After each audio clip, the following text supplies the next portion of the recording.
Welcome students. As we have already looked at the perspective of Say's law of market and production function, let's begin with the labor demand and supply. For the classicals, labor is the most important factor of production that sets the tone of production. We have seen equation y is equal to FKL, which was equation 1. Now after production function, let us see the labor market. The classical theory assumes perfect competition in both labor and product market. Hence, the profit maximizing firm would hire the labor where MPP is equal to WP, where MPP is the marginal physical product. This indicates that the amount of labor hired is an inverse function of the real wage.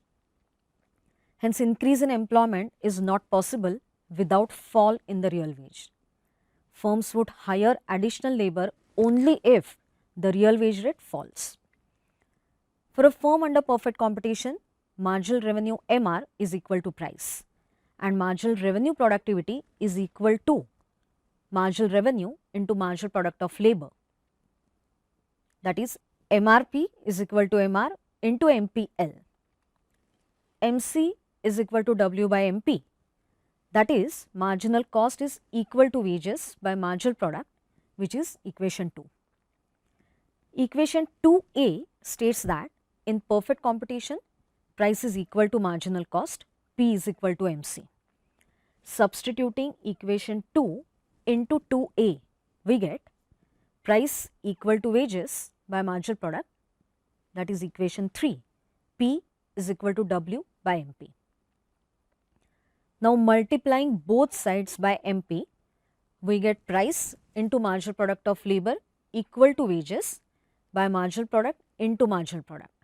P into MP is equal to W by MP into MP, or we get marginal product equal to wages by price, that is MP is equal to W by P. Now dividing both sides by P, we get wages by price equal to marginal product, which is equation 4, that is W by P equal to MP. This equation means that the firm would hire labor up to a point where additional unit of output produced by employing one extra labor is equal to the real wage W by P paid to hire that worker. Multiplying both sides by P of equation 4, we get wages equal to marginal product into price, giving us equation 5, that is W is equal to MP into P. This gives the profit maximizing condition for firms in money terms. This can be explained in the diagram as MP curve is the marginal product curve, which gives diminishing marginal returns. The profit maximizing equilibrium is at point E, where the real wage rate W by P is equal to MPL. Hence, marginal product curve of labor is the demand curve of labor for the firm. The curve is downward sloping as there are diminishing marginal returns. It shows that as the real wage rises, the demand for labor input will reduce again, equating real wage to the marginal product. As all these demand curves of various firms are summed, there is demand curve of labor for the whole economy. Hence, the demand function for labor will be LD equal to F W by P, which is equation 6, where LD is the demand for labor, which is a function of wages by prices. But it gives inverse relationship between the real wage and labor demand. Any increase in real wage greater than W by P would mean there is excess labor supply in the economy. For equilibrium, given the flexibility of wages, there would be fall in the money wage rate till again it reaches to W by P. This would restore the equilibrium.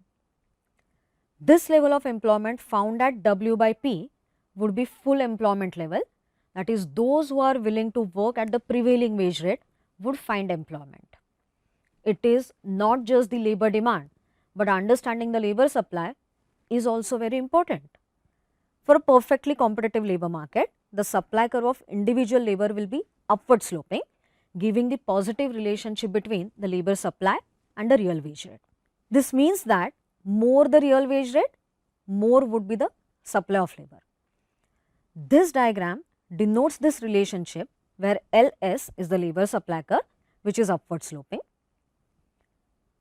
It is expressed as LS is equal to GW by P in equation 7. It gives positive relationship between the real wage rate and supply of labor. As there is increase in the real wage from W by P1 to W by P2 to W by P3, there is increase in the labor supply denoted in the hours of work from L1 to L2 to L3. Though there is labor leisure effect and individual labor supply may be backward bending, the aggregate labor supply is upward sloping. This is because of the influence of substitution effect of higher real wage outweighing the income effect. Hence, it is the real wage rate that decides the labor supply and not the nominal wage rate. The number of hours worked will change with the change in the either money wage or price or when both change. This is reflected in terms of the movement along the labor supply. Now, this means we can determine the equilibrium level of output and employment using these demand and supply curves for the whole economy, just we do it for one commodity. For equilibrium in the labor market, the condition is that labor demand is equal to labor supply, giving us equation 8, that is LD equal to LS, which comes from the production function giving us equation 8, that is Y is equal to FKL and LD is equal to FW by P, LS is equal to GW by P. The equilibrium level of employment and output then can be seen from this diagram. Part A of the diagram shows the equilibrium level of employment at L0 at point E, where LD is equal to LS.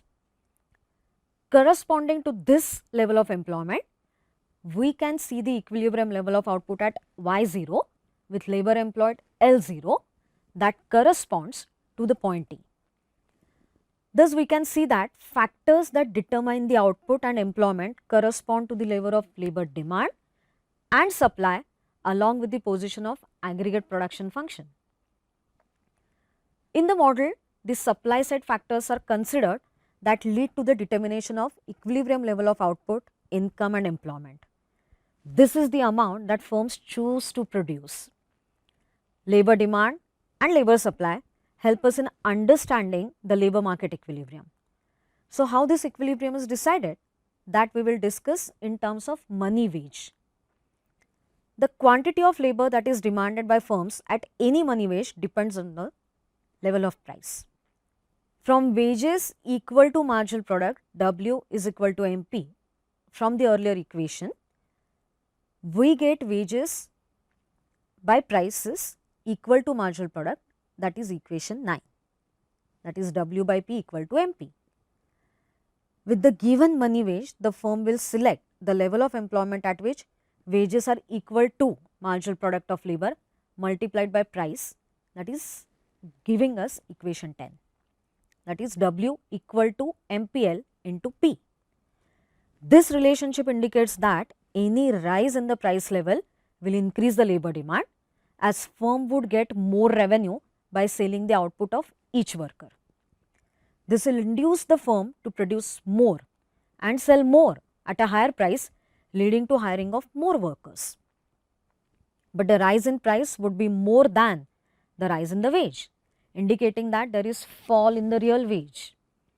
As price rises faster than the money wage, workers would work less at each money wage. Hence, there would be decrease in the labor supply curve to the left, leading to again equilibrium between the change in money wage to the change in price. In response to a price increase in the labor demand and decrease in the labor supply simultaneously would be in the same proportion. Thus, there would be no change in the real wage and the level of employment. Let us look at the aggregate supply function now. The classical theory is mainly based on the supply side for the determination of output and employment. The analysis so far can help us in identifying the aggregate supply curve, which is the total output supplied by all the firms at each price level.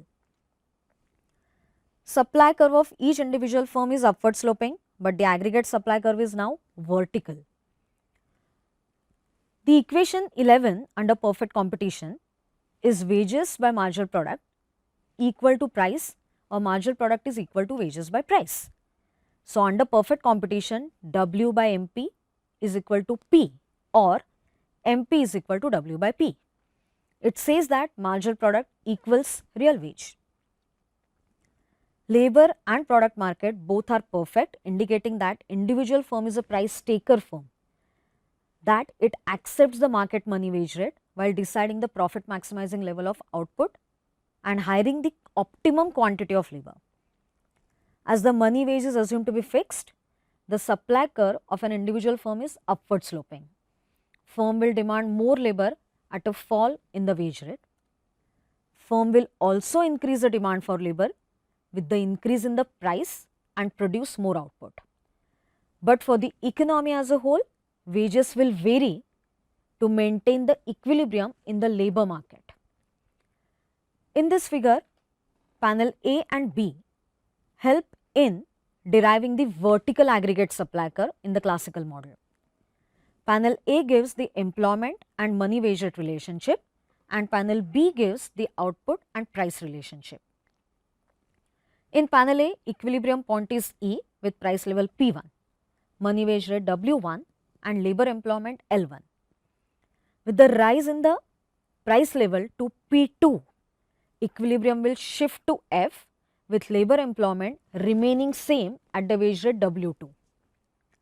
This clearly shows that output is not a function of price. Any change in the price level would change the money wage proportionately, but without any change in the real wage. Hence, there is no change in equilibrium employment and income or output. Hence, the aggregate supply curve remains vertical in the classical model.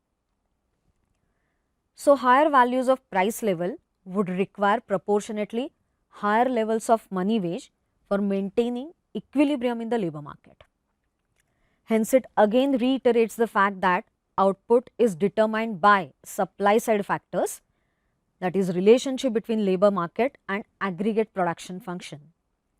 So, in the classical model, real output, real wage rate and the level of employment are determined simultaneously. The aggregate supply curve hence vertical, as it gives the full employment equilibrium. Any change in aggregate supply is possible only if there are more resources in the economy. Now, the question is, will the output level remain same or will it change? If it changes, then what are the factors that are influencing the output level? Even if aggregate supply is determined, it is necessary to understand that there are changes in the output level. So, we will discuss these factors influencing the output level. Level of aggregate demand does not play any role in the determination of output in the classical model. Also, changes in the price level do not influence the real variables, but increase in the stock of capital may change output by having effects on the aggregate production function and labor market. When firms buy new capital goods with advanced technology, there is increase in the marginal product of each worker. This would lead to shift of the production function, as more output would be produced with new technology and more productivity of each worker. This would increase the demand for labor at constant prices. This would increase the real wage, encouraging workers to work more. Hence, there is increase in the equilibrium level of employment. As output and employment rise, even aggregate supply would increase, indicated by the shift of the aggregate supply curve to the right side. This would eventually increase the total output and income in the economy. Any equilibrium level of employment is always full employment level in the classical model. There is a possibility that some workers could be in transition from one job to another. But this type of frictional unemployment is consistent with the full employment as long as these workers are able to find jobs in a reasonable period of time. any other type of unemployment other than frictional is voluntary unemployment. Any worker who expects higher wage than the prevailing money wage will be considered as voluntarily unemployed. If they are ready to accept the prevailing money wage, which is lower than their expectation, they can be absorbed in the labor market. This will definitely eliminate the involuntary unemployment. Though classical theory is based on real economic analysis, role of money is recognized in the model. So, what is that role of money? The foundation of this is also one of the most important theories in classical theory called as quantity theory of money. The classical theory assumes that money is used as medium of exchange, that is for the purchase of goods, services, assets, factors, payment of loans, etc. The classical thinkers also assumed that people mainly use securities and deposits providing interest as the store of value. The classicals hence propounded that the level of prices depends upon the quantity of money in circulation. Just like changes in capital stock, population and technology take place over a period of time, the classicals assumed that the velocity of money, which means the number of times a money is exchanged, also remains constant in the short run. The factors that influence velocity like institutional, structural and social conditions are not subject to change in the short run. This aspect of quantity theory of money gives the identity mv is equal to pt, where money multiplied by velocity is equal to prices into transactions. This theory implies the aggregate demand function present in the quantity theory itself. The classicals believed that people do not hold money in idle form. People spend money mainly for the purchase of capital goods. As long as there is spending and entire money is in active circulation, velocity of money would remain same. So, it helps in deriving the aggregate demand curve, that is the various quantities of output that can be produced at different price levels with certain fixed amount of total spending. Helps in deriving the aggregate demand curve, that is the various quantities of output that can be purchased at different price levels with certain fixed amount of total spending. As velocity of money remains same, it is the supply of money that will change the money demand. A doubling of money supply would lead to excess money supply over demand. This extra money would be used for consumption and investment purposes by the firms and households. This would raise the prices of goods, services, etc. As both income and capital stock are constant, new equilibrium would be reached only with doubling of prices. After discussing aggregate demand, we shall now look at the aggregate demand curve. This figure provides the aggregate demand curve AD in the classical model. AD shows all the combinations of prices and income that are consistent with the quantity theory of money. An increase in money supply, keeping other things constant, would shift the AD curve to the right. From aggregate demand and aggregate supply curves, let us finally look at the price output determination in the classical model, which can be seen in this figure. With downward sloping aggregate demand curve and vertical aggregate supply curve, there can be price and output determination in the classical model. With increase in the money supply, AD curve will shift from AD1 to AD2 to AD3. General price level also rises from P1 to P2 to P3. But output level remains same with no change in the velocity of money. The theory that we have seen so far is the classical theory of income output and employment determination. Let us now conclude and see the importance and problems of the classical theory. The classical model assumes full employment equilibrium with the labor and money market equilibrium. The model also assumes self-adjustment process based on the market forces. As there is also assumption of laissez-faire, the shocks that come from the government policy are not considered to have any changes on output, income and employment. Full employment is predetermined in the real wage labor market. As aggregate supply curve is vertical, there always remains full employment is predetermined in the real wage labor market.